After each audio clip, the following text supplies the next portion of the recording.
Bonsoir tout le monde, merci d'être venus aussi nombreux ce soir. Je ne vais pas parler pendant très longtemps, je vais juste vous raconter une petite histoire et après je vous montrerai là-haut à la régie. Donc la troupe du théâtre du village de Clairefontaine, c'est une troupe qui a été créée par deux personnes qui ne sont malheureusement plus là aujourd'hui. C'est Evelyne Baget et Alain Baget. Ils ont créé cette troupe il y a maintenant presque plus de 30 ans. Quand ils sont arrivés à Clairefontaine-en-Yvelines. Malheureusement, Alain nous a quittés il n'y a pas très longtemps, il nous a quittés en janvier, et ça a beaucoup bouleversé la troupe. C'est une des raisons pour lesquelles, en fait, on a décidé de faire au chapeau parce qu'on n'est pas tout à fait prêt. Ça nous a un petit peu chamboulé.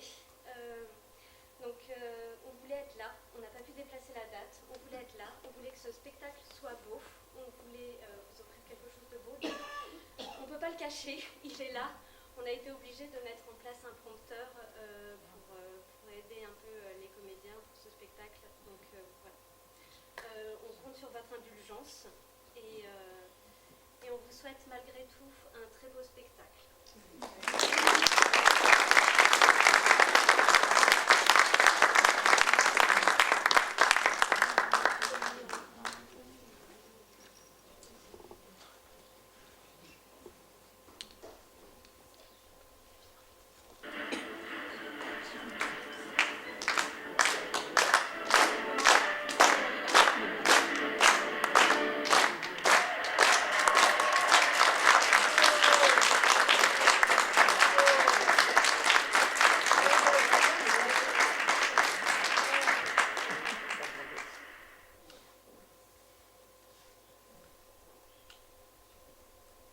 Jamais on n'avait fait ça, jamais. Ils m'ont humilié du début à la fin.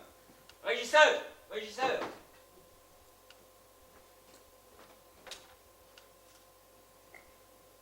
Passez-moi la régie. Leurs virtuoses sont-ils encore là? Parfait.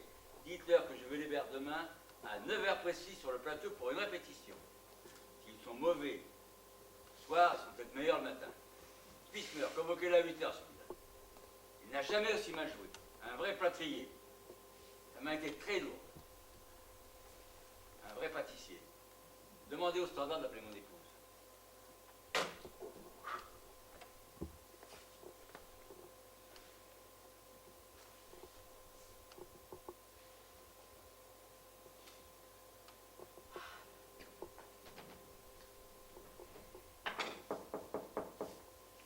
Je ne veux voir personne. J'ai dit que je voulais être tranquille.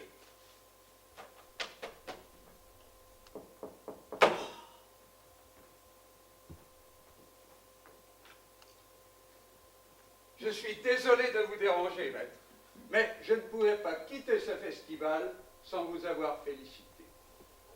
Merci. Ah non, merci à vous.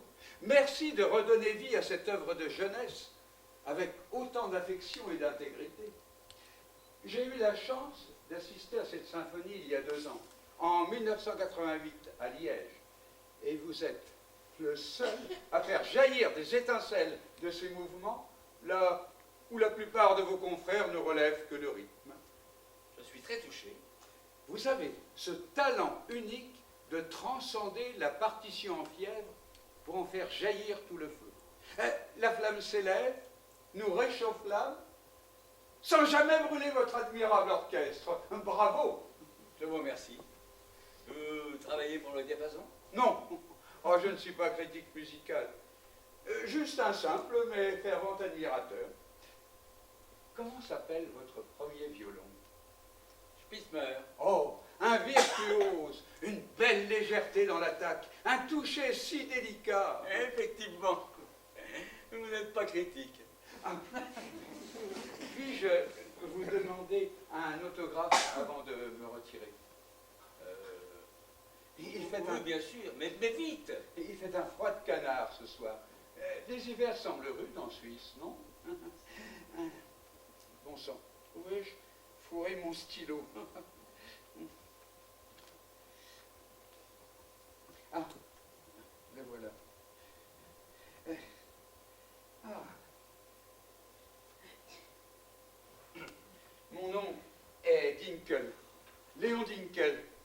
qu'un seul L.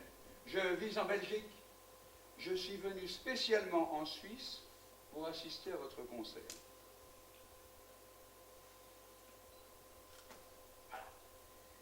Ah, vous pourriez rajouter un petit mot en souvenir d'une soirée inoubliable, par exemple, et sans vouloir vous obliger.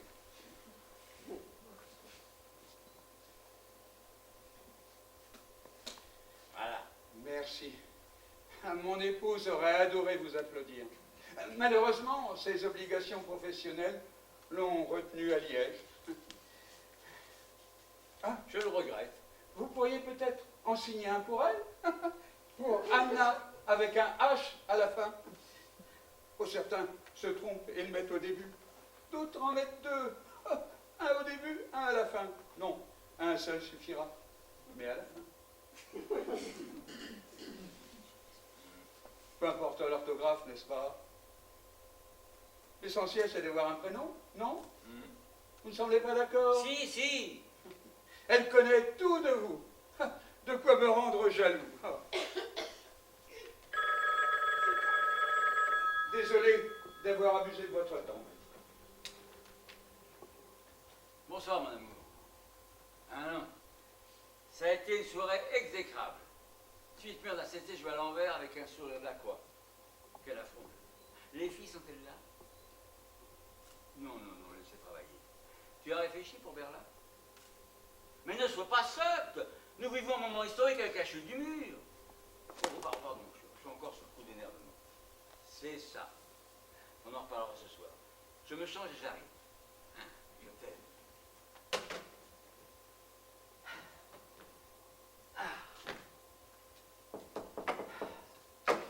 Qui est-ce encore? Léon Winkel.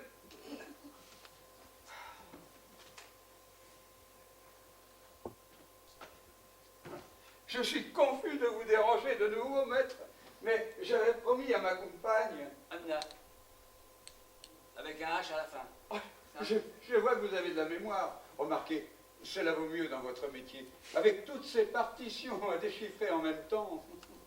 Bon, que voulez-vous encore? Vous prendre en photo. Je vous ai signé un autographe avec ma photo dessus. Et dans le hall du théâtre, vous trouvez des affichettes un peu partout sur des présentoirs. Vous pouvez en prendre autant que vous le souhaitez, c'est fait pour. Il n'y en a plus une seule en bas. La rançon de la gloire. Vous avez un public d'admirateurs dont je fais partie. Pour elle, pour un amateur belge qui a fait le voyage jusqu'en Suisse pour vous applaudir. Alors vite, mon épouse m'attend. Je fais une ou deux photos. Une. Oh, je ne suis qu'un photographe du dimanche, vous savez. D'autant que ces appareils offrent peu de possibilités. La photographie, merveilleuse invention, ça nous permet de nous rappeler que nous n'avons pas rêvé, sans compter qu'on peut s'y replonger comme bon nous semble. Bon, dépêchez-vous, je vous prie. Je fais une ou deux photos. Une. Vous pouvez prendre votre violon.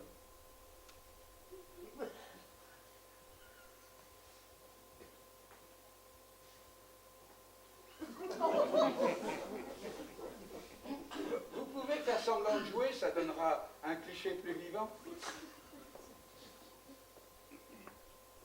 Ne bougez pas, je vous donne votre argent. Non, laissez. Bien sûr. Mon père non plus ne voulait pas que l'on touche à son instrument. Il jouait du violon également, gentiment, mais il avait une assez jolie technique de la vie de son professeur. Parfait. Ne bougez plus. Vous pouvez baisser légèrement la table. Un léger sourire peut-être? Non. Moins carnassier. Parfait.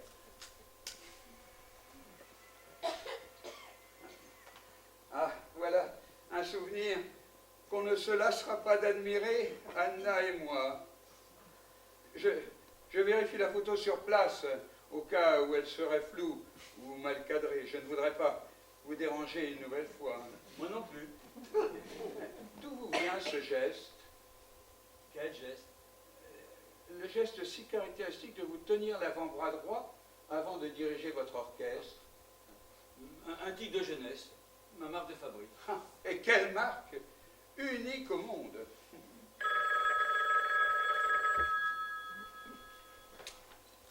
Oui, ma chérie, tu fais une pause? Oui, ta mère hésite encore à m'accompagner. Eh bien, tu pars sans savoir, comme toute cette jeunesse idiote. Ah, c'est une capitale qui va redevenir dynamique, au contraire, et très jeune, à l'inverse de ce que tu penses. Tout à fait. De toute façon, c'est comme ça et pas autrement. C'est pas vous qui décidez. C'est ça. Retourne travailler. C'est l'aînée de vos filles? Non, la plus jeune. Comment savez-vous, j'ai des filles? Nous connaissons tout de vous, je vous ai dit. Nous sommes vos plus fidèles admirateurs. L'une de vos filles va-t-elle reprendre le flambeau du maître? La photo est bien cadrée? Elle est parfaite. C'est bien. Cela dit, la vocation n'a rien d'héréditaire. Tenez, mes parents étaient des petits commerçants et moi je travaille au centre de recherche paléontologique de Liège.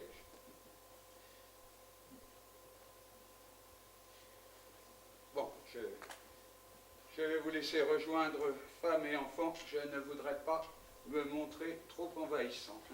Je vais regagner mon hôtel par ce froid polaire. Vous supportez le froid? Question d'habitude. Vous avez raison. On s'habitue à tout. Et puis, bien couvert, c'est supportable. Bien que, de vous à moi, le froid me glace toujours. Merci, maître, d'avoir été aussi disponible. Au revoir. Léon Dinkel, avec un seul L, votre plus fidèle admirateur.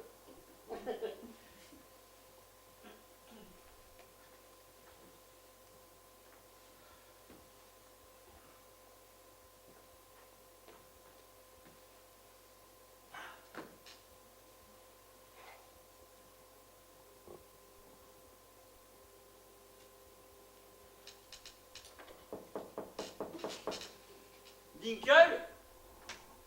Lui-même. Monsieur, je viens de donner un conseil. Je suis exténué. Mon épouse m'attend pour souper. Je pense avoir suffisamment satisfait vos désirs pour que vous ayez la délicatesse de me laisser tranquille. Je vous remercie. J'avais un cadeau pour vous. Je me suis concentré sur le cadrage de la photo et j'ai oublié de vous le donner. Vous l'ouvrirez après votre souper. C'est ma façon de vous féliciter pour votre future nomination à la direction du Philharmonique de Berlin. Succéder à Karajan, ce n'est pas rien.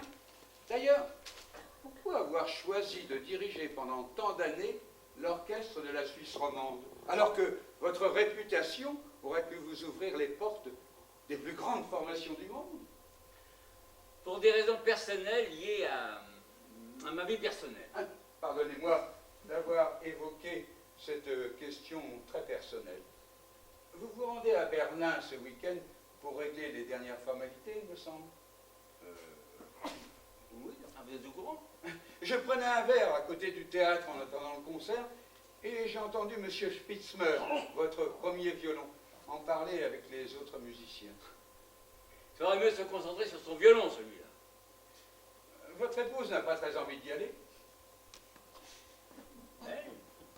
Mais comment savent-ils ça? Ah, ils ne savent pas. Il n'y a que moi qui sais.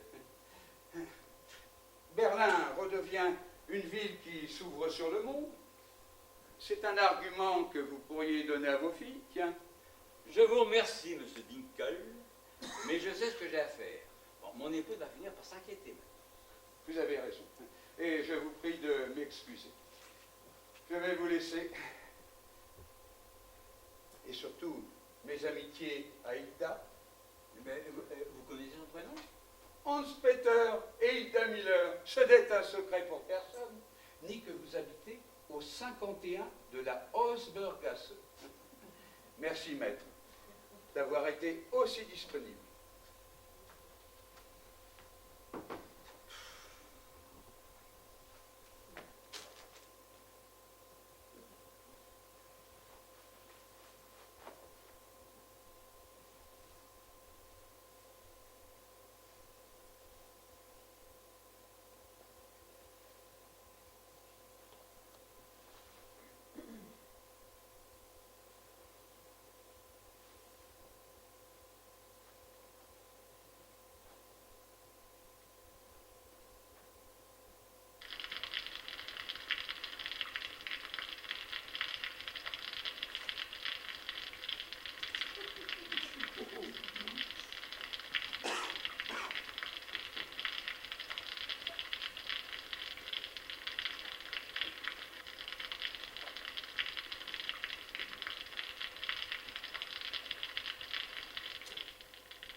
Le Standard.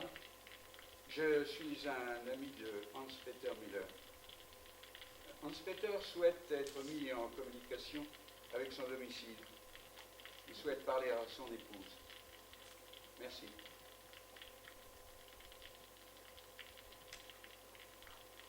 Madame Miller, je suis le secrétaire de M. Bujanski, le directeur du théâtre de Genève. Votre mari vient d'entrer en conversation avec lui au sujet de sa future nomination à Berlin. Quelques détails pratiques. Hans-Peter vous propose de souper seul. Et si vous me permettez de vous donner un conseil, soyez délicate avec lui à son retour. Merci. Bonne fin de soirée, Hilda.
Vous dégagez maintenant, j'appelle la sécurité. Non, je vous en prie. Je vous dois quelque chose. Non, vous ne me devez rien et moi non plus. Si, je vous dois la vérité sur mon identité. Je ne m'appelle pas Dinkel, mais Dickelbach. Je suis allemand, pas belge. Ah, tant mieux pour vous. Allez dehors. J'ai dû fuir mon pays, raccourcir mon nom et renoncer à mes origines. Monsieur Dinkel, bah, je ne vous connais pas. Votre vie ne m'intéresse pas. Et compte tenu de mes premières impressions, je n'ai pas l'intention de faire plus d'ample connaissance. Alors, vous sortez, et vite. Quand nous avons parlé de Berlin... Nous n'avons pas parlé. C'est vous qui avez évoqué cette ville. Et je n'ai fait que vous répondre poliment. Et croyez-moi, ça me coûtait déjà beaucoup. Alors, je vous remercie de cet effort. Car voyez-vous, tout ceci m'a remué. Et qu'une personne de votre rang choisisse la patrie chère à mon cœur, ça m'a redonné un peu d'orgueil. Vous n'avez qu'à y retourner si elle vous manque tant. Un jour peut-être. Mais pour le moment, ça m'est impossible. Soyez patient. Je le suis. Faites-moi confiance, je le suis. Ah, j'aurais tant aimé retourner sur mes terres natales. J'avais supposé que vous pourriez me comprendre sans prendre parti, que vous auriez un jugement neutre. C'est un peu le sport national ici de fermer les yeux, non? Sortez! Bon, j'appelle cet imbécile.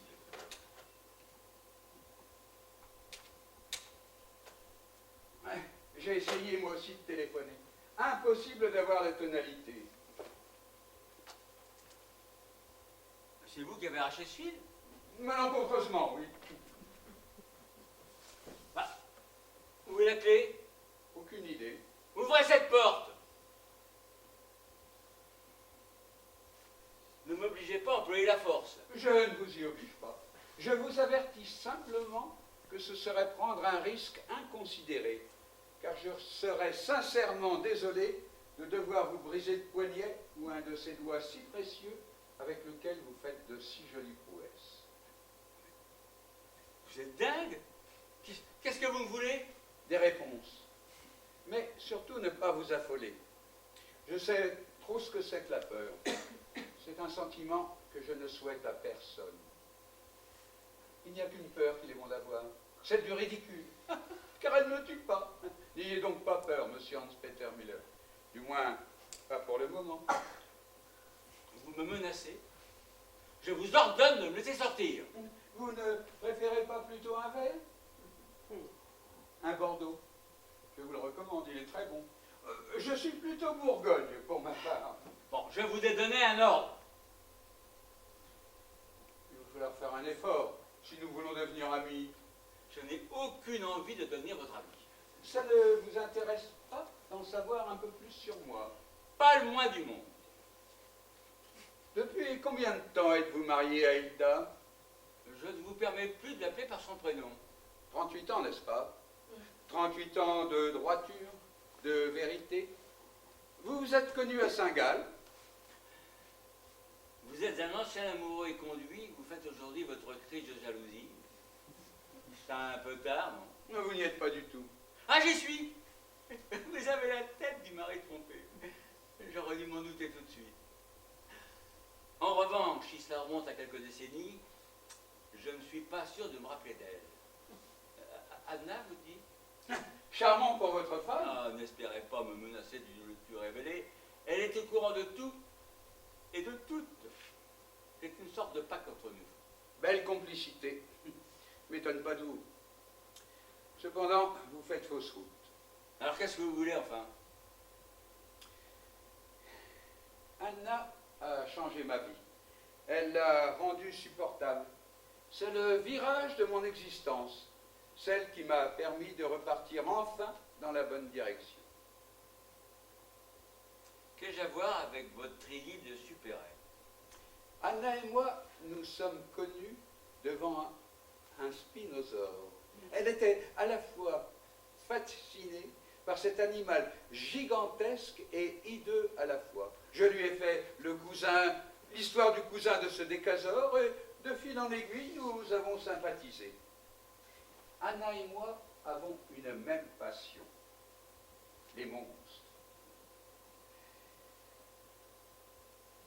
Vous êtes-vous marié religieusement?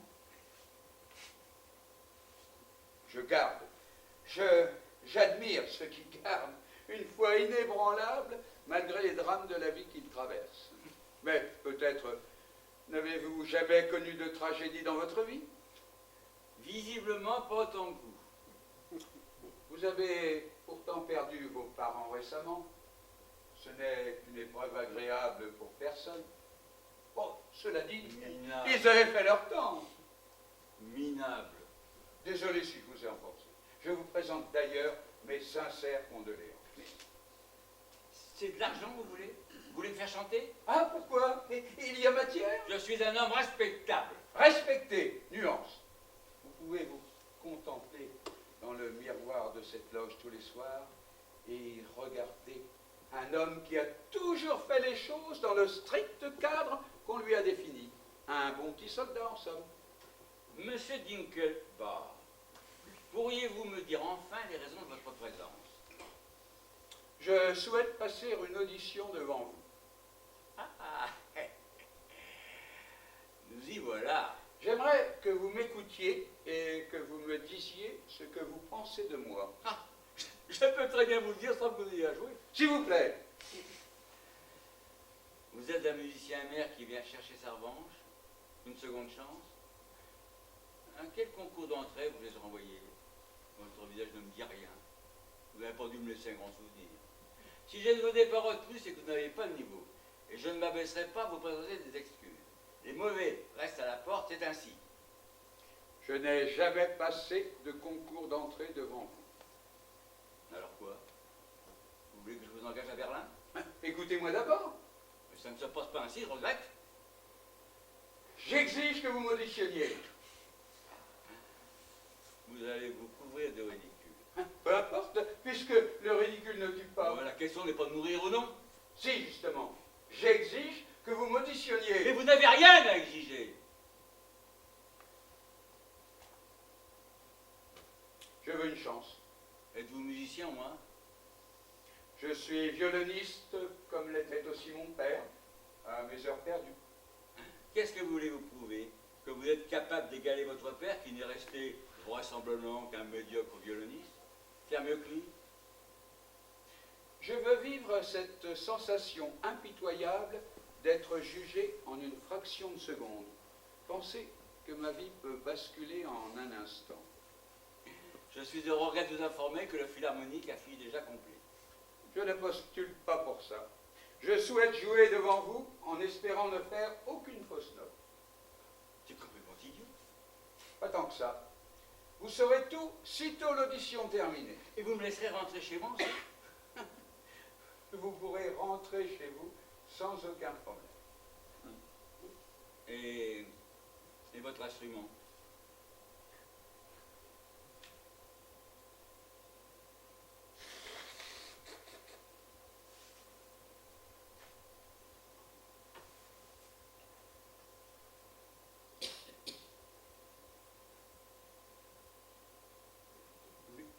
Vous en connaissez pas le principe?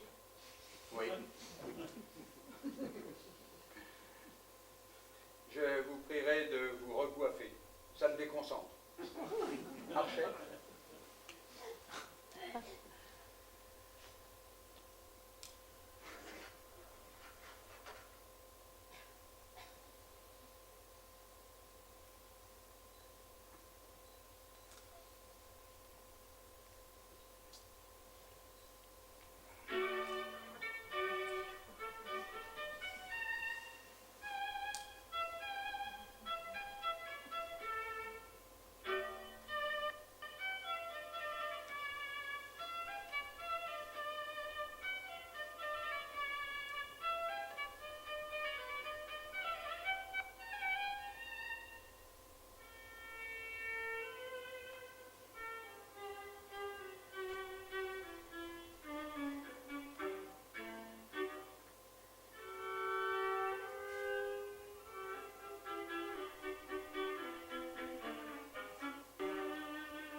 Alors, qu'en pense le maître? Dans un premier temps, j'ai cru reconnaître... Ah, j'ai reconnu la petite musique de nuit en sol majeur de Mozart. Celle-là même. Et dans un second temps, j'avoue avoir perdu le fil de la ligne mélodique. En effet, c'était n'importe quoi. Votre présence m'impressionnait, j'ai eu le trac, et j'ai perdu tous mes moyens. Je vaux mieux que ça, je vous le certifie. Sûrement. En résumé, votre verdict est? Je dirais que vous avez des bases intéressantes, quoique perfectibles. Et avec une certaine quantité de travail, vous pouvez atteindre un niveau, disons, correct. En résumé, vous trouvez ma prestation acceptable, Voilà. voire formidable. Je dirais peut-être pas jusqu'à employer ce terme. Il est vrai qu'à y regarder de plus près, on peut qualifier votre prestation d'assez formidable. Assez? Formidable tout court. Merci, maître. Pourtant, je trouve que je n'ai pas joué aussi bien que vous me le laissez entendre. Je trouve même que vous faites preuve de beaucoup d'indulgence à mon égard. Et que c'était indigne d'une personne de votre rang. Ma prestation était médiocre, lamentable, nulle. Vous n'êtes pas de mon avis? Si. C'était consternant, pitoyable, Atroce, épouvantable. navrant. Je partage votre opinion d'ailleurs. Alors pourquoi m'avez-vous dit que j'étais formidable? Mais Vous m'avez dit que j'étais formidable, oui ou non? oui, Pourquoi? Puisque maintenant, vous déclarez que je suis minable. parce que vous me demandez, je dis ce que vous voulez entendre. Merde à la fin. Vous n'avez donc aucun point de vue. Bon, que voulez-vous que je vous dise? Que vous êtes le nouveau génie que le monde entier a de découvrir? Que vous avez raté votre vocation?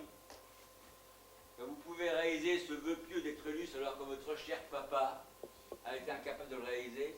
Eh bien, je suis au regret de vous dire que vous perdez votre temps. Que tout à l'heure qu'il est, votre père a encore beau jour devant lui. Il y en a plus derrière. Il est mort. Il avait fait seulement son temps, lui aussi. Mais vous êtes incapable de défendre un point de vue, de vous opposer à moi, qui ne suis qu'un petit chercheur inoffensif. Vous êtes aussi minable que ma prestation. Bon, laissez-moi sortir, monsieur Nickelbar. Vous m'avez signé un autographe avec un petit compliment dessus, en souvenir d'une soirée inoubliable. Je crains, effectivement, de m'en souvenir longtemps. Pour l'instant, elle n'est pas encore inoubliable. Je vous ai apporté un petit souvenir. Vous m'aviez dit que vous partirez après votre audition. Pas encore. Je vais appeler cet imbécile de régisseur. Il va vous faire déguerpir Manu Militari. Oh! C'est inutile. Je lui ai dit que j'étais votre ami d'enfance, que nous ne nous étions pas vus depuis une éternité et que nous avions rendez-vous. Il est rentré chez lui. Nous sommes seuls dans ce théâtre. Je vais tâcher toutefois d'être bref, car je sais que vous avez rendez-vous demain matin à 9 heures précises avec tous vos musiciens qui vous attendront de pied ferme. Et après la petite conversation que j'ai eue avec eux, ils ont hâte de vous retrouver. Schmitz me rend en tête. Mais qu'est-ce que vous leur avez raconté? La vérité. Quelle vérité? Celle que vous allez me confirmer dans quelques instants. Je ne vois vraiment pas à quoi vous faites allusion. Cela va vous revenir. Ça vous procure quelle sensation de mener tous vos musiciens à la baguette? Je ne les mène pas à la baguette. Ils suivent mes indications. Aux ordres, car c'est vous le chef d'orchestre, le maître. Mais revenons à notre souvenir, ce sera beaucoup plus intéressant. Ouais, pourquoi d'autres souvenirs? Parce que c'est un moment qui nous lie tous les deux. Vous divaguez, mon pauvre. Je ne me rappelle pas vous avoir déjà croisé auparavant ou avoir partagé avec vous un moment inoubliable en votre compagnie. Pourtant, c'était bien un moment inoubliable. J'ai caché dans cette loge un objet témoin de ce souvenir commun, et j'aimerais que vous le découvriez par vous-même. Vous êtes un grand malade? Pas moi, non. Et pourquoi je ferais ça? Parce que cela va changer votre vie. Montrez-le-moi une bonne fois pour toutes et qu'on en finisse. Ah non, trouvez-le vous-même, c'est bien plus amusant. Je vous donne un indice. C'est un petit objet. Je ne bougerai pas. Vous n'allez pas... Vous tuez? C'est une forte probabilité. Surtout si vous ne jouez pas avec moi. Mais quoi comme objet? Vous cherchez un peu, mon vieux? Vous me le paierez, soyez-en certains. Par là. Froid. Polaire. Ah, ça se réchauffe. On en a besoin avec ces hivers rigoureux. Tiède. Brûlant. Mais quoi comme objet? Faut chercher, mon vieux. On ne perd pas son sang-froid.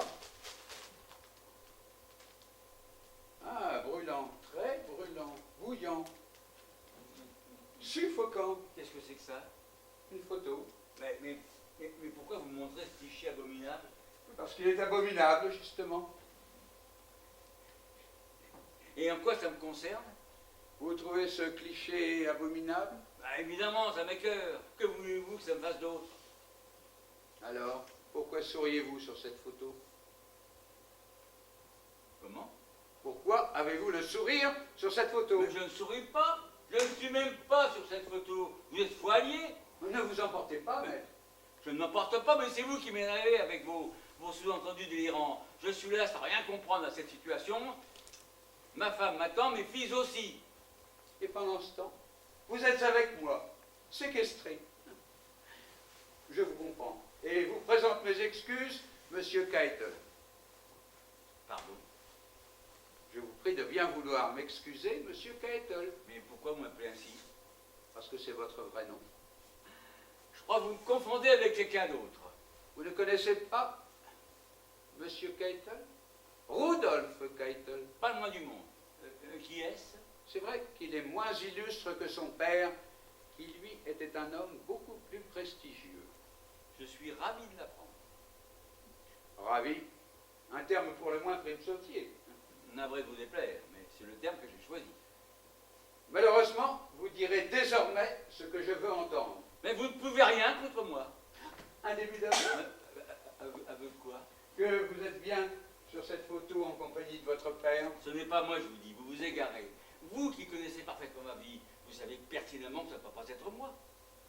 Je ne connais pas cette personne, pas plus qu'aucune autre sur cette photo. Alors je me serais trompé. C'est ça, je crains. Il y a méprise. Pourtant, je reconnais parfaitement la troisième personne sur cette photo. Et là, je suis certain de ne pas commettre d'erreur. Je vous présente mon père. Pourtant, le visage plongé dans la boue ne facilite pas l'identification. Mais je suis formel. C'est le souvenir de ce moment impérissable qui vous donne cette soudaine bouffée de chaleur. Vous m'emmerdez avec cette photo. Le jeune militaire que je prenais pour vous semble aimer le violon lui aussi. Vous avez au moins cela en commun. Là où vos sentiments diffèrent, c'est que lui, ça le fait rire énormément, tandis que vous, ça vous écœure. Oh, je partage votre réaction du reste. Je trouve cette attitude de très mauvais goût. Comment pouvez-vous penser un seul instant que ce puisse être moi sur cette photo? Parce que vous avez toujours dissimulé la vérité. Vous vous êtes inventé un passé. Une partie de ma famille a été décimée, assassinée jusqu'au dernier. Mes frères et mes sœurs n'ont pas tenu une semaine. Et je ne vois la vie qu'un miracle. Et vous osez venir me dire en face que je pose sur cette photo en uniforme nazi, le pied sur un cadavre? Mais vous êtes malade, vous êtes fou, vous êtes ignoble. Vous êtes si convaincant. C'est la stricte vérité.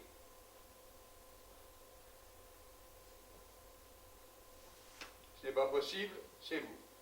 Vous vous êtes trompé, voilà tout. Je suis navré pour vous, monsieur Dinkel. Vous avez fait tout ce chemin pour rien. Je ne suis pas ce Rudolf Keitel. Pourtant, je suis sûr de moi.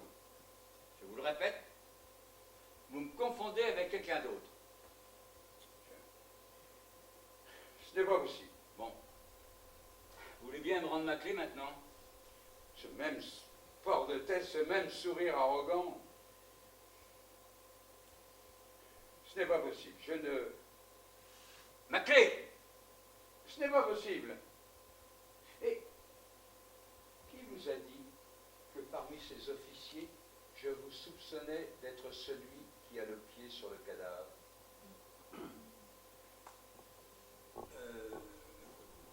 Comment? Vous m'avez parfaitement compris. Ce n'est pas moi, je vous dis. Je vous le répète. Je suis désolé pour vous et votre père, mais je ne suis pas responsable de cette mise en scène macabre. Mais vous ne répondez pas à ma question. Mais qu'est-ce que vous voulez que je vous réponde d'autre? Vous avez moins d'allure qu'avec une baguette. Rendez-moi ma clé et fichez le camp.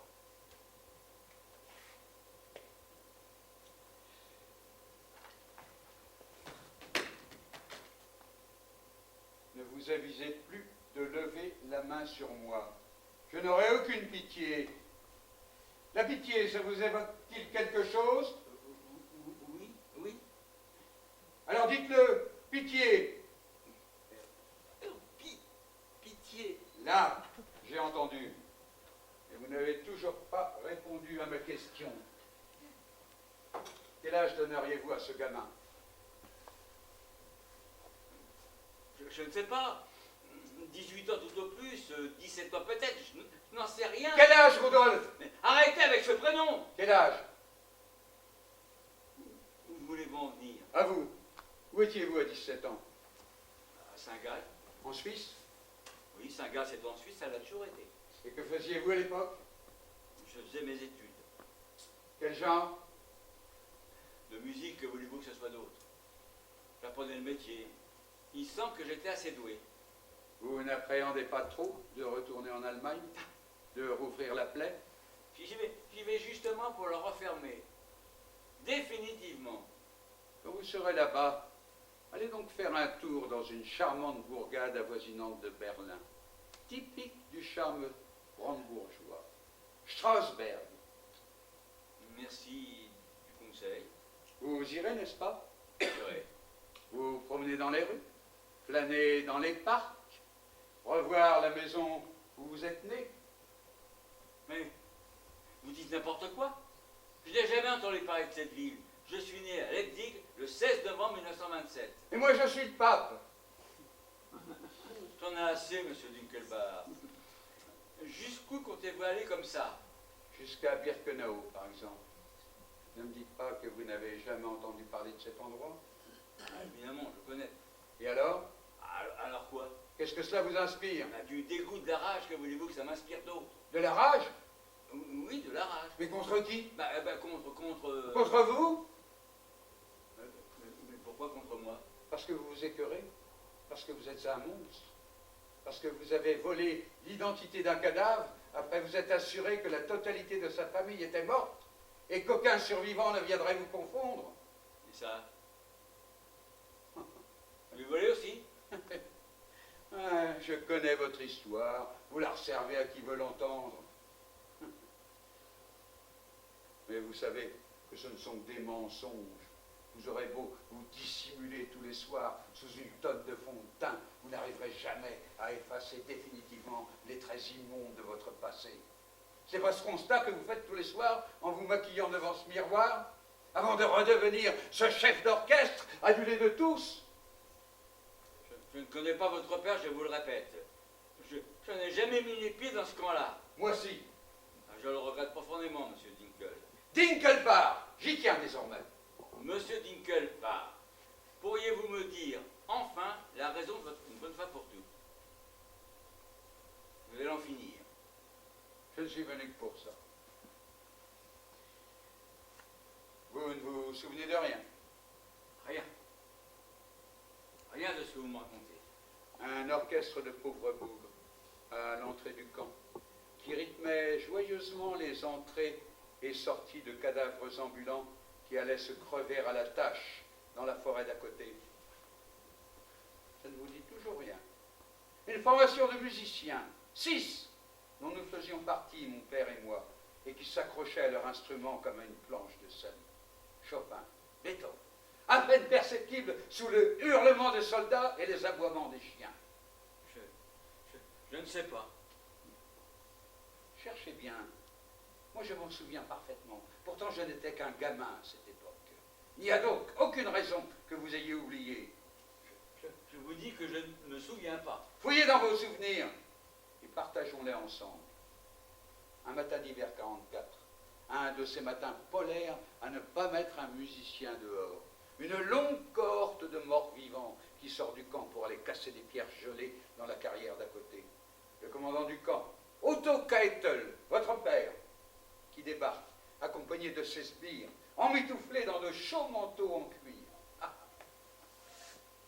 Ah, ça les faisait bien marrer d'ailleurs, ce spectacle. Continuez. Je n'ai rien à dire.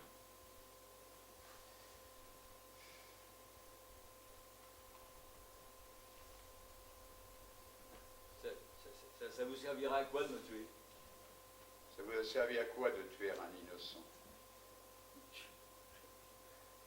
Je ne pouvais pas faire autrement. Si vous pouviez, il suffit de désobéir aux ordres du commandant, aux ordres de Keitel père. Je ne voulais pas. Ce que j'ai fait. S'il me restait des larmes, je me laisserais aller volontiers à votre sensiblerie. Malheureusement, il n'y a plus rien qui m'émeuve. Mais peut-être y arriverez-vous en continuant ce récit. Je vous écoute, monsieur Keitel, fils. Je n'avais pas le choix. Ce soir non plus. Mais pourquoi raviver ce souvenir douloureux? Parce qu'il y a un élément important qui m'a peut-être échappé. J'étais moi aussi dans cet orchestre, assis à côté de mon père, le calot enlevé, la tête baissée comme vous, là. mon violon sur les genoux. Et je n'ai pas tout vu.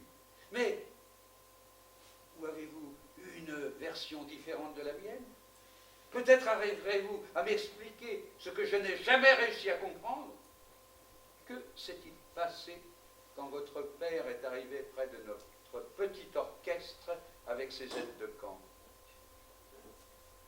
Je ne peux pas. Dans le froid sibérien de cet hiver. Il écoutait ce morceau interprété par ces gens. Musicien, s'il vous plaît. C'est ce que nous avons toujours été avant de devenir des loques. Ensuite, vous souvenez-vous de ce morceau? La petite musique de nuit. En sol majeur de Mozart. Ensuite? Monsieur Nickel, Ensuite! Mon père vouait une admiration sans borne à Mozart. On le comprend. Ensuite? Il a estimé qu'un des musiciens... Qu'un des musiciens avait fait une fausse note. Par ce froid polaire, ce sont des choses qui s'expliquent.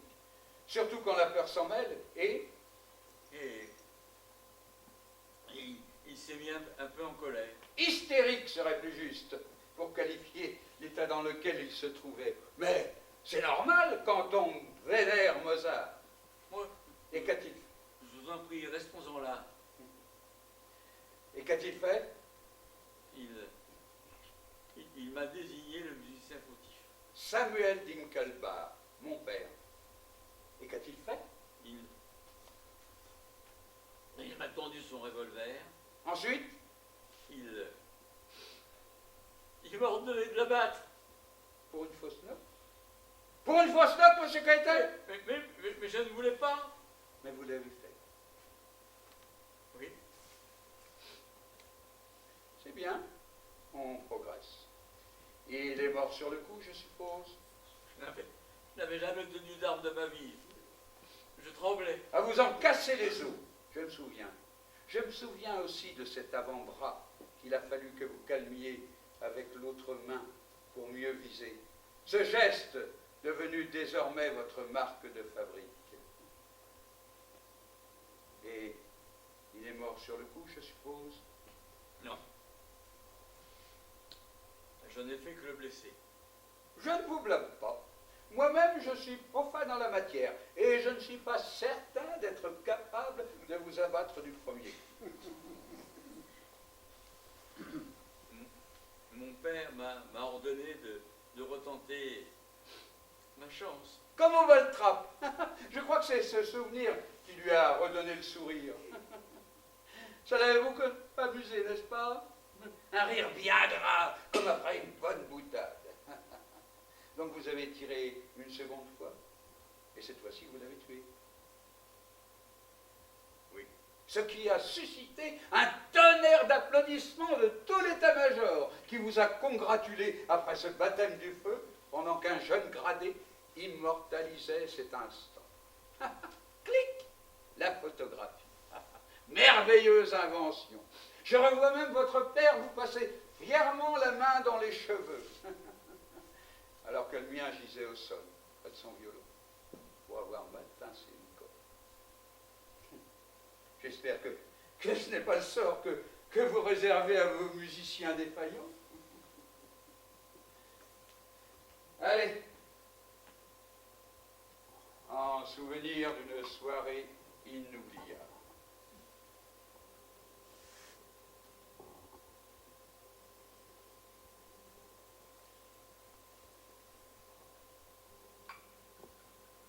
Entièrement.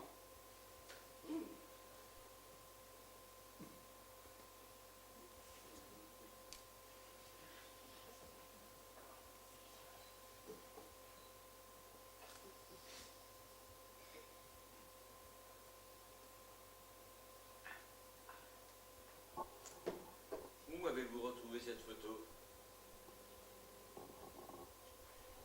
Dans le baraquement qui servait de bureau à votre père.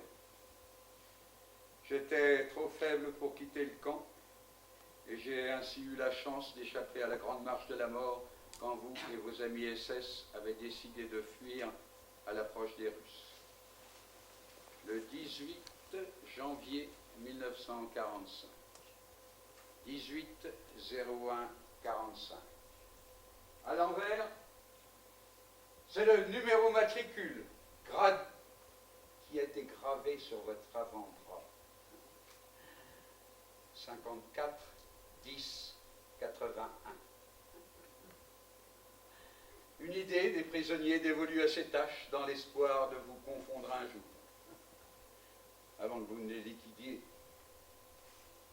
Dans la débâcle, votre frère avait laissé son bureau dans l'état et la photo trônait là, sur le bureau, encadrée, à côté d'une autre photo, vous montrant tout sourire entre papa et maman.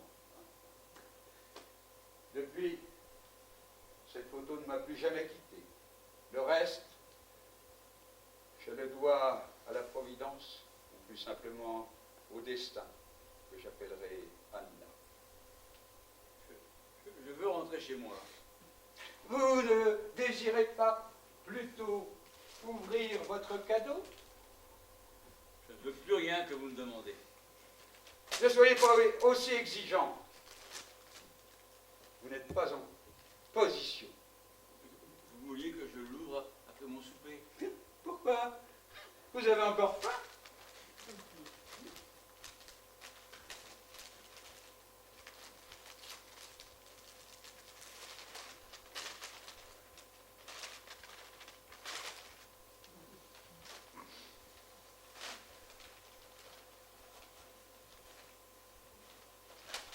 Je ne veux pas voir ça.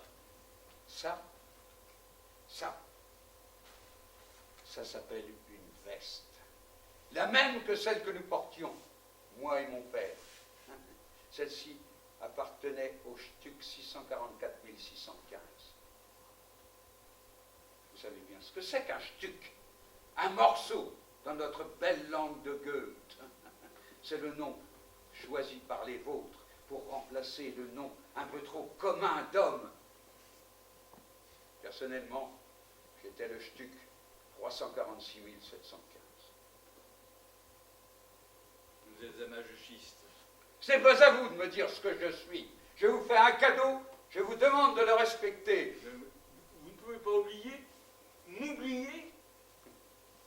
Je me l'étais interdit. Chaque nuit, chaque jour, ce souvenir me hante. Vous m'avez volé ma vie, mon adolescence. Peut-être ce soir serai-je enfin libéré. S'il vous plaît, laissez-moi rentrer chez moi. C'est ce que disait aussi mon père. S'il vous plaît.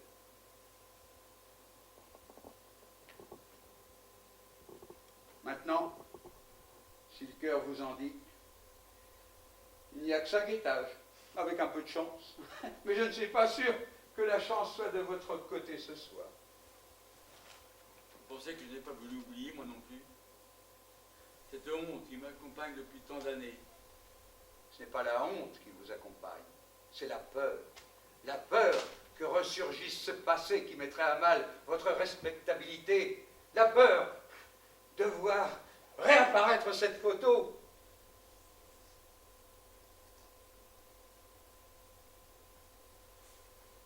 Mettez cette veste. Non. Dommage. Maintenant, maître, vous allez jouer pour moi. Pardon? Vous avez très bien entendu. Tu te crevais. Chaque chose en son temps. Il y a 40 ans, vous aviez le choix. Ce soir, vous ne l'avez plus. Et si je refuse? Je saurais me montrer aussi intransigeant que votre cher papa.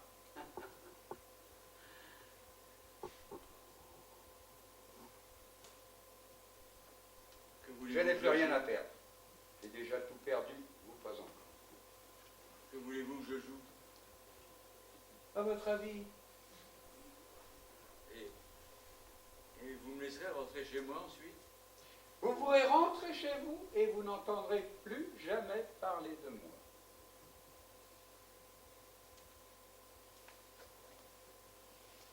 Montez sur cette chaise.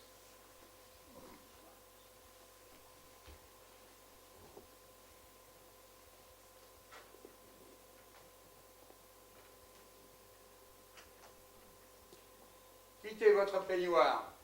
Mozart ne souffre pas qu'on le joue en sortie de bain. J'ai froid. Je vous ai proposé une veste.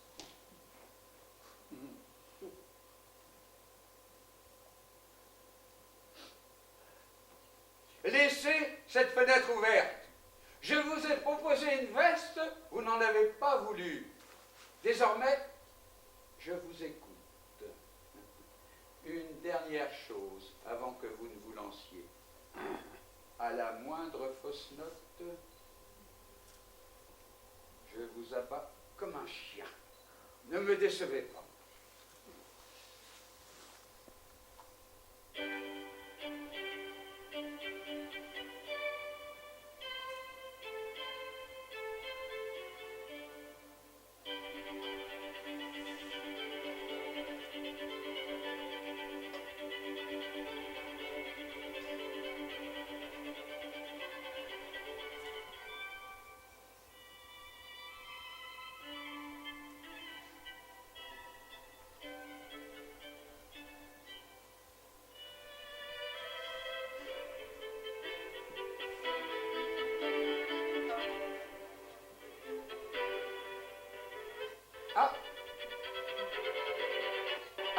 C'est une fausse note, monsieur Keitel. Non.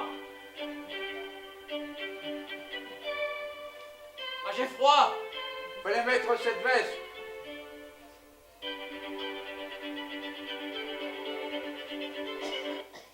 Ah, assez.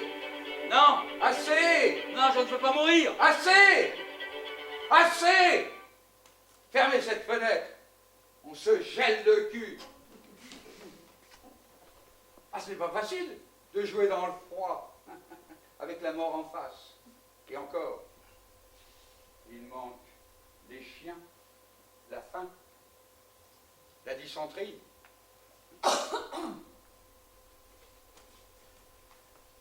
Qu'est-ce que vous allez me faire? Ce qui était prévu. Je n'ai pas le choix. Vous avez échoué. Je sanctionne. Allez. Dites-moi ce que vous voulez et vous l'aurez. Vous avez le don de faire revenir les morts? De l'argent, j'en ai. Plein. Ah, chez vos banquiers qui vous ont aidé à vous refaire une virginité? Oui. Je peux payer. Ce que je désire n'a pas. Mais qu'est-ce que vous voulez? Vous voir chier dans votre froc est déjà en soi un butatin. Vous avez peur, n'est-ce pas? Oui, j'ai peur. Je suis mort de trouille. Mais vous n'êtes pas encore mort. Vous revoyez défiler votre vie? Non. Moi, je revois tout. L'arme qu'on vous tend et que vous braquez sur mon père, le coup qui part, le sang qui gicle sur ma joue, et vos rires qui l'accompagnent. Et pour finir, cette photo où vous montez sur un mort comme sur un podium, son violon à la main. Je ne voulais pas. Je ne voulais pas. Je vous jure que je ne voulais pas. Alors pourquoi n'avoir pas désobéi? C'était mon père. Et c'était le mien? Vous voyez que je n'y pense pas. J'y pense continuellement. Dès que je le dirige, les musiciens portent tous le masque de votre père. Il me fixe comme s'il m'implorait des épargnés. Je suis pris de sueur froide, mon bras tremble à nouveau comme marqué au fer rouge. Ce n'est pas le trac et l'effroi qui m'étreint. Dans ma tête, je suis le seul à entendre ce bruit de détonation par-dessus l'horloge. Ils s'imaginent que si je grimace, c'est par ferveur pour le morceau que l'on joue, mais il n'en est rien, c'est pour chasser le bruit assourdissant de ce coup de feu qui me hante. Nous sommes deux à l'entendre, en permanence. C'est mon père qui m'a forcé à entrer dans la jungle. Je n'adhérais pas à leur idéologie, mais je ne voulais pas le décevoir. Au point d'accepter de tuer quelqu'un? Qu'auriez-vous fait à ma place? J'avais 17 ans. Il était ma référence. Je l'admirais et je finissais par penser qu'il faisait ce qu'il faisait, c'est qu'il y avait une raison qui m'échappait. Il portait toute l'autorité de notre Führer et je la respectais. Non, vous ne la respectiez pas, vous la subissiez, comme une loi qu'on garde. Quand l'autorité n'est pas associée à l'idée de justice, alors il faut s'y opposer et la combattre. Et j'en étais incapable. Je n'avais aucune confiance en moi, en l'amour que je pouvais aspirer. Vous saviez pourtant ce qui se passait dans le camp. Ben oui, je savais. Notre maison jusqu'à le camp. Et ben, parfois, je montais dans les combes et je voyais quelques baraquements et ces ombres titubantes de douleur. Et je refermais la fenêtre parce que je ne supportais pas cette odeur. Fermiez la fenêtre comme vous fermiez les yeux. Et quand mon père rentrait le soir, je ne pouvais m'empêcher d'éprouver de la haine envers lui. Ça ne m'intéresse pas. Bien sûr que si. Me donne une pour ça. Je regardais ses mains. Je savais qu'elles avaient tué des innocents toute la journée. Mais dès qu'elle m'étrayait, dès qu'elle me caressait les joues, toute cette haine disparaissait. Et je faisais instantanément abstraction de ces horreurs. Nous n'avions même plus la force de nous réconforter. Qui était votre père?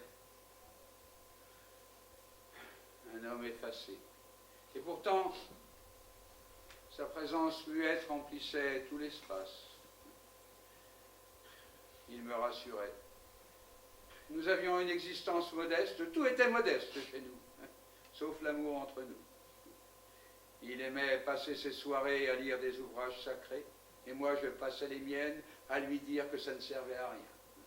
Parfois, nous jouions du violon tous les deux. Il me faisait travailler. C'était un amoureux de Mozart. Il me disait, si tu veux savoir où habite Dieu, écoute Mozart. Mais moi, je ne jurais que par Vivaldi. Alors il me le faisait travailler pour me faire plaisir. Il voulait que je fasse toujours plus, toujours mieux. Seule l'excellence lui importait. Il disait que la musique pouvait tout, qu'elle seule nous sauvera.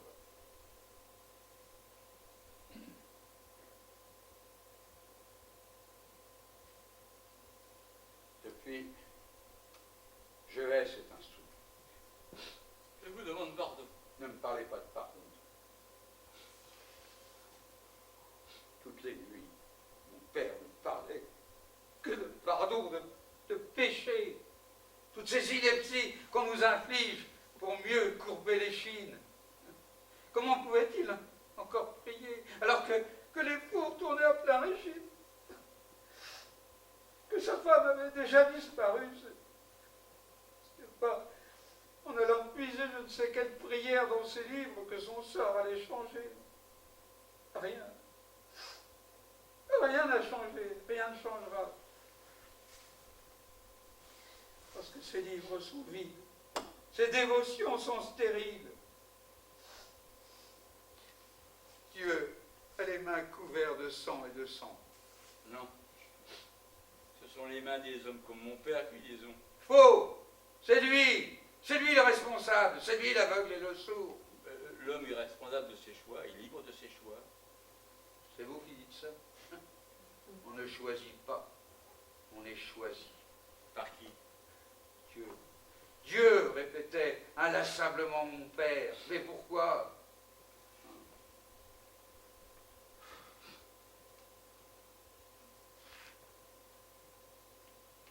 Et cette neige qui ne cesse de tomber encore et encore. 40 ans qu'elle ne cesse de tomber. Déchirez cette photo.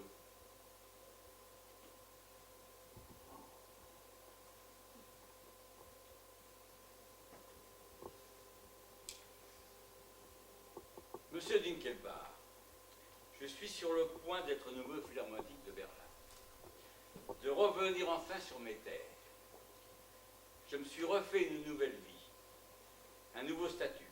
Et je ne laisserai personne détruire ce que j'ai mis si longtemps à bâtir. Alors, vous allez déchirer cette photo, rentrer chez vous et oublier à jamais mon existence. Ce n'est pas possible. Vous ferez un petit effort. Vous étiez un déséquilibré venu m'agresser et je n'ai eu d'autre solution que de me défendre. Je connais beaucoup de monde ici, notamment dans la police. Vous ne ferez pas le poids face à ma notoriété. Vous ne trouvez pas que cette fin est injuste? Ce n'est pas à vous de décréter ce qui est juste ou injuste. Déchirez cette photo.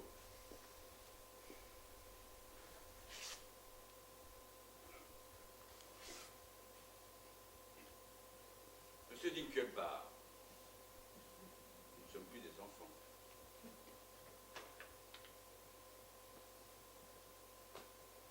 Qu'importe. J'ai atteint mon but. Quel but? Celui de me ridiculiser. Vous avez voué votre vie à rechercher un inconnu sur une photo pour passer quelques instants un jour de sa peur. Une vie pour un instant, est-ce que ça valait vraiment la peine? Vous avez remis de la douleur sur de la douleur. Est-ce que ça valait vraiment de la peine? Oui. Jusqu'au seuil de ma mort, je vous aurais cherché. Et je vous aurais trouvé. C'est votre choix. Dégagez maintenant. Et une bonne fois pour toutes. Et reprenez votre cadeau.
Tout y est.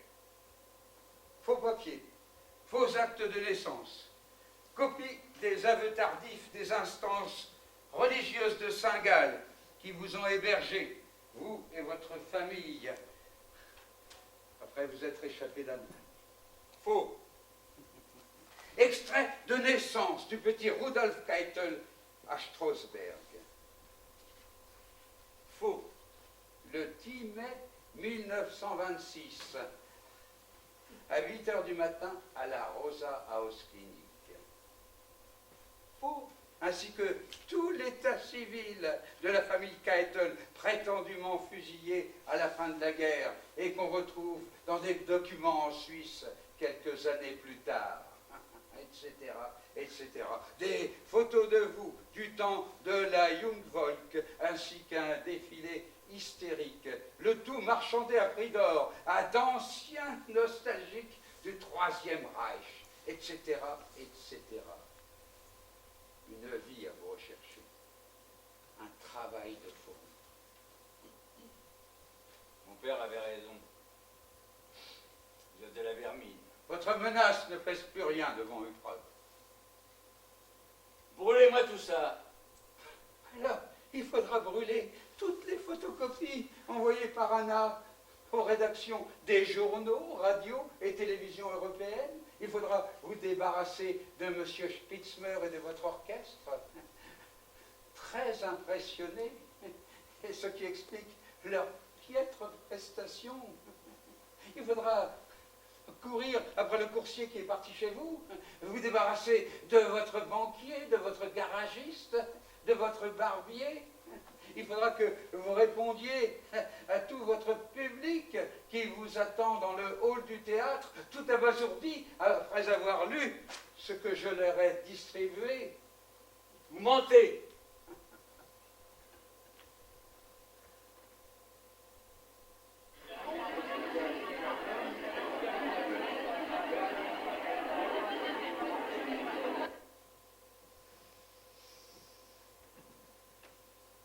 Cela ne ramènera pas votre père. Oh, je ne suis même pas sûr qu'il approuve ma conduite. Mais là s'arrête mon libre arbitre. Le reste ne m'appartient. Vous avez votre vengeance. Non. Comment ça, non? Vous avez anéanti ma vie. Vous venez de briser mon existence. Qu'est-ce qui vous faut donc de plus? Vous avez décidé de m'abattre tout à l'heure. Vous l'avez pas fait? Pourquoi? Car c'est une charge qui vous incombe, maître. 40 ans plus tard, je vous remets face à un choix. Faites le bon.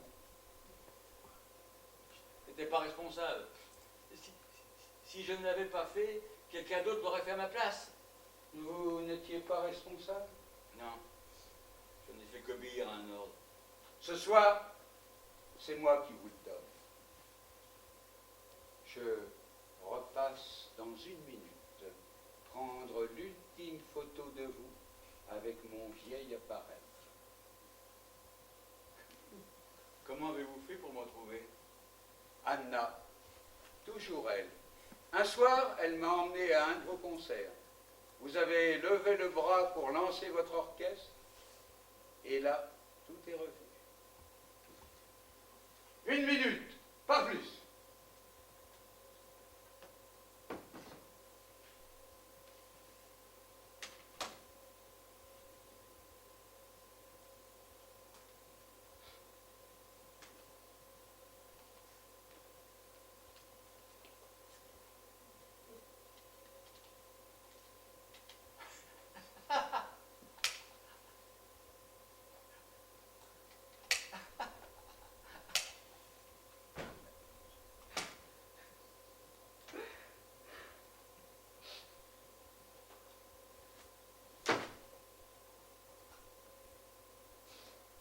Ce sont les originaux. Le brouhaha que vous entendez en bas, c'est votre public qui vous attend pour vous acclamer, non pour vous conspuer. Spitzmer ne sait rien, votre orchestre non plus. Personne ne sait, personne n'a été informé. Ce moment était à moi, pour moi. Personne ne sait. Anna m'attend sagement pour ce moment qui était à moi, simplement à moi. Mon père aurait préféré cette conduite. Je vous souhaite un bon retour à Berlin, monsieur Willer. Adieu, monsieur Hans-Peter Willer.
nous vous remercions, André et moi, d'être venus nombreux, puis d'avoir répondu à un spectacle qui n'est pas aussi comique qu'on pourrait l'attendre, mais bon,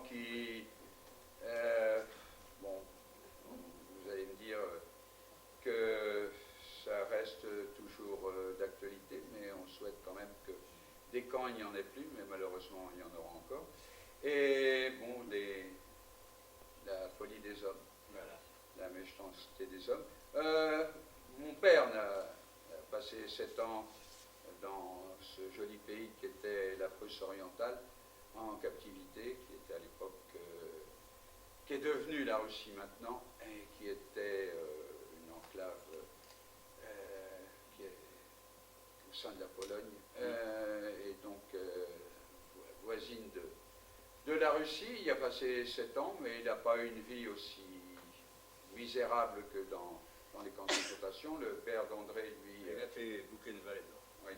Donc, voilà, c'est un peu de la mémoire qu'on essaie de perpétuer aussi. Voilà. Il ne m'a jamais raconté, enfin, mes frères, moi, il ne m'a jamais raconté sa vie là-bas. On a imaginé. Ils étaient très pudiques sur ce qu'ils avaient vécu. Pareil, alors, on fouille de temps en temps.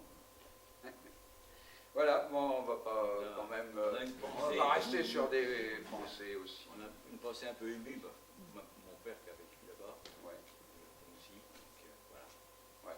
Bon, enfin, mon père, il n'a pas été déporté. Bon, voilà, bon, sinon, merci à la régie, merci à la municipalité, à la mairie de Pierrefontaine qui nous met à disposition la salle, et pour répéter, et pour nous produire. Voilà, on était juste au point, mais bon, la date était retenue, on avait déjà décalé une fois, donc on n'avait plus le droit, on était au bord de la falaise, il fallait sauter 5 étages quand même. On avait un beau parachute. Mais enfin, avec un peu de chance. Ce soir, on a eu la chance. Allez,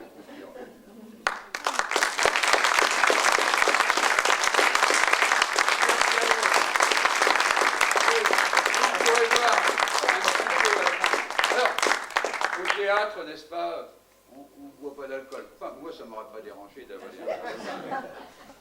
C'est jamais que du coca avec du colorant. Mais c'est pas mauvais. Hein. Oh. C'est toi qui le dis. Demain, je mets du Bordeaux. Merci encore à vous.